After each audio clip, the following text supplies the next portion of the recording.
My sophomore year, I knew I wanted to get involved in some kind of research.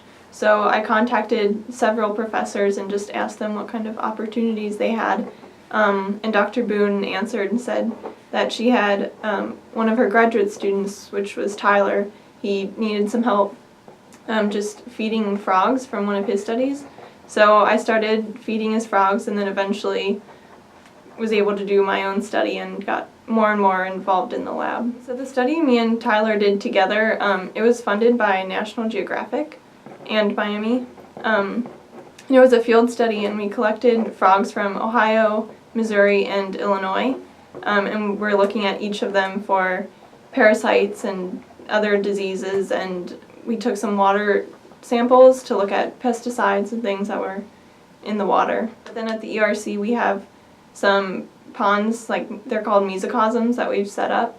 And each one has a different treatment, so some of them will have parasites, some of them won't, and things like that. And then we raise frogs in those, and so they're tadpoles, and then when they're frogs, we take them out.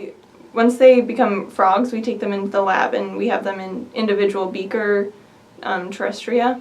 We used this program that told us where all of the different ponds are in Butler and Preble County. And so then we picked which ones we wanted to go to, and we contacted the landlords who owned the ponds and just asked them if they would mind if we came out and collected some of their frogs. And the ones who said yes, we went out there with just some nets and caught some frogs and took some water samples.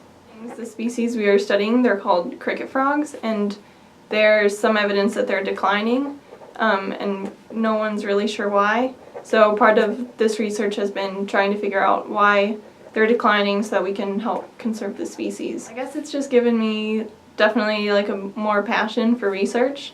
I was kind of thinking about it when I first started out at Miami, but now, I've really seen it and I know what it's like and I really like it.